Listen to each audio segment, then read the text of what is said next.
Hi everybody, welcome to Free Stuff Homebrew. Yes, you'll hear why in a second. This is one of the Keeper's new advanced recipe packs, which they call the Voyage. And this is the Amber Ale from the Voyage series. And this is me watching a old, looks like a Door era Smashing Pumpkins. Oh, hello, what's this? Got an email. Dear Fast Homebrew, I'm a nice person who looks after marketing and they saw my things and they might like to see if I could try one of their advanced recipe packs. So, hey, why don't I go and pick one out and be?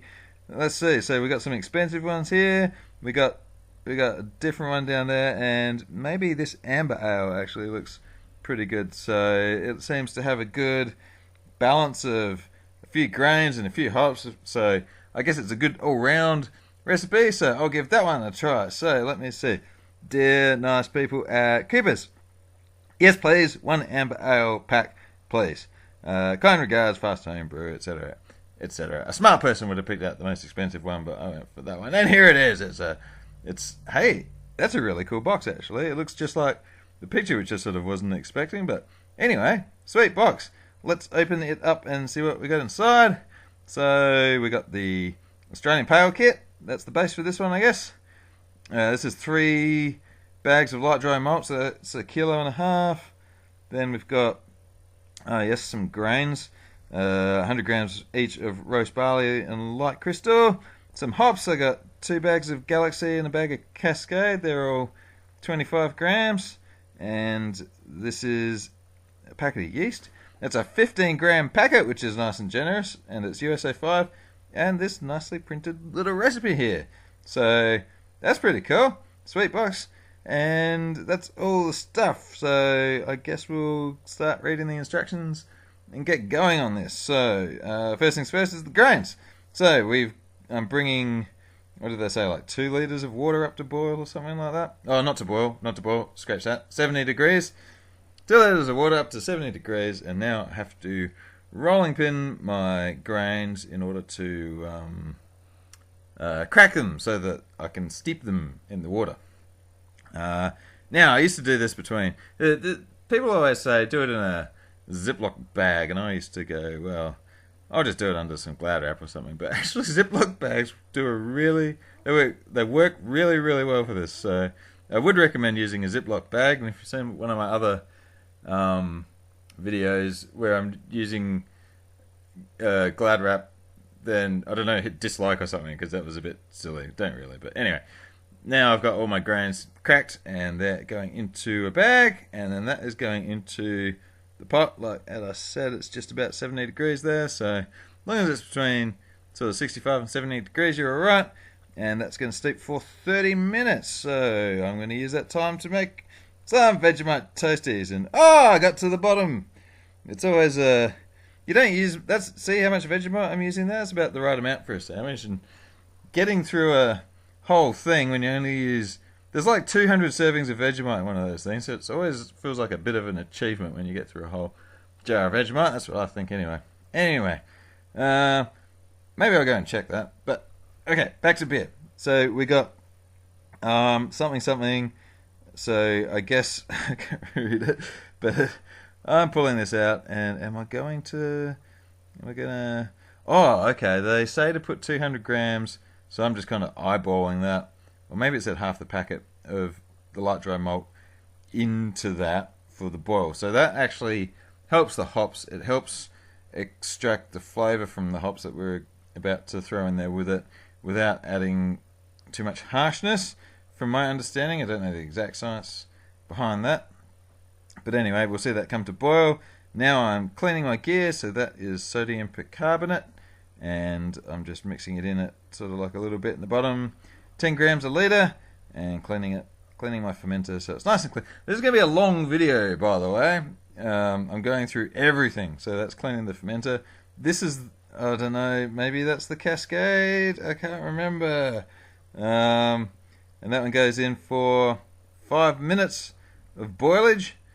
Out she comes, and then I have to cool this down to get it down to a nice civilized yeast-friendly temperature for when the yeast goes in. So that's just sitting in the sink as the cold water runs around it, cools it down, and I normally try to get it to like the 30-degree mark, but on a hot day sometimes the water's 30 degrees anyway, so it's a little bit hard, but we'll see what we can do. I used blocks of ice, but I wasn't expecting to have to use those today, and actually, as it turns out, I probably should have, so I wasn't quite prepared. But anyway, we'll get to that in a minute.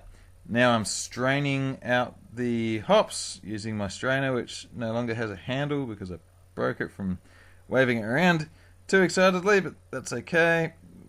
That's going into the fermenter. Give it a stir. Always stirring, because oxygenating it will help the yeast at this point, so that's a good thing. Oh, and there's a little tip: pull out the corners of your bag before you tip it in too. Wonder if we see me do that again. Just the bottom corners, so that oh, there I am doing it at the end.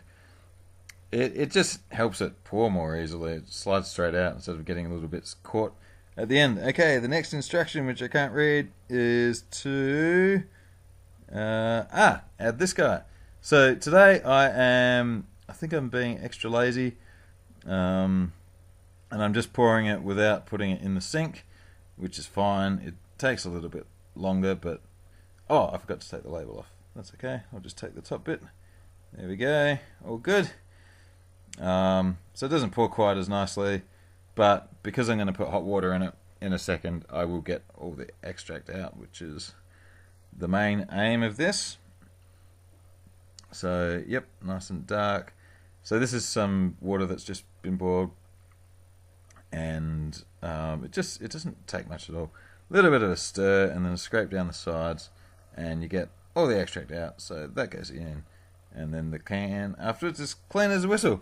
Now you can see that there's a whole bunch of chunks of undissolved dry malt. They don't matter. The yeast will eat their way through that. So what it will mean, and I'm filling it up to 20 litres, I think, 21. What it will mean is that the gravity readings, if I take one at the start, will be lower than I was expecting, but I'm not even going to bother taking one anyway, so who cares? This is my 15 grams of USO5 going in, and as I was saying, it is still a bit hot in there, so this guy has to get up to the fridge. Yeah, there I am feeling it. The temperature just didn't come down as much as I was expecting, so get it into the fridge and hopefully that cools it down quick smart. So here we are. Got is making friends with whatever I made last week. Maybe that's Galactica down there, and that's the heat belt going on, and then the temperature probe goes in as well. That's that guy. They just kind of come in through the door. I've had that's probably set to about, it says 20. Oh, that would be the ambient temperature. Yeah, anyway, I'll see you in a week, mate, because we're going to dry hop you. So here I am with my, one says Galaxy, I didn't quite read the other one. At least one bag of Galaxy and whatever the other one that I didn't put in at the start was. And this bag is going to get boiled so that's a hot thing, boiled for 15 minutes just to sanitize it. So that is now all nice and sanitary. Tie a knot in one end. I guess, yeah. Anyway, here we go. So this is one bag. I really am showing everything in this video, aren't I? Doody-doo. One bag goes in. Second bag goes in. I guess these bags were a little bit difficult to get the hops out of, but so well presented everything in this kit. Like I said at the start, the box was great, and all the bits are good. So now this is going into the fermenter. So that's going. So I'm probably now, I said a week, but it wouldn't be exactly a week. I'm now, 4 or 5 days from bottling day? And it's bottling day. Here I am with carbonation drops, but I'm not going to use carbonation drops. What I'm going to do is use this instead. So carbonation drops, you put a couple in each bottle, and that's the sugar for carbonation. But what I do instead is put all the sugar in all at once, mix it around, and it's like putting carbonation drops in, but you can control exactly the amount of sugar. So first I boil it for 15 minutes, and then what I do, and what you can just see here, so to do this I have to drain it into another container. That's the bottling sugar going in, and it's roughly the same amount as you would get with carbonation drops, which is about 6 grams, 8 grams per litre. But I normally do it at like 7 because I like it a little bit less carbonated. So that's happening. That's happened actually, and now all the Roman numerals are going on, and the bottles are going into boxes, and that is very good. Looks like I got a nice little batch there, and nearly done with the video. But since Keeper sent it to me nicely, I thought I would do like a sort of a first impression now. So here we are. This has been in here for 2 weeks in the bottle. I mean by here, and I'm just going to give this a little taste. So I'm hoping that it doesn't taste too extracty, but it's an extract beer, so I guess it will. I'm hoping that the grains and stuff, well, they don't really cover the extractiness of it. So there's a bit of a sort of a thing going on here. They say to enjoy it fresh, but I know that time is going to help. But anyway, I'm enjoying it, and it's a little bit later now. I can tell you it's improving. Stand by for the actual tasting video, but in the meantime, like and subscribe, and I'll see you next week. Bye. Thanks. Bye.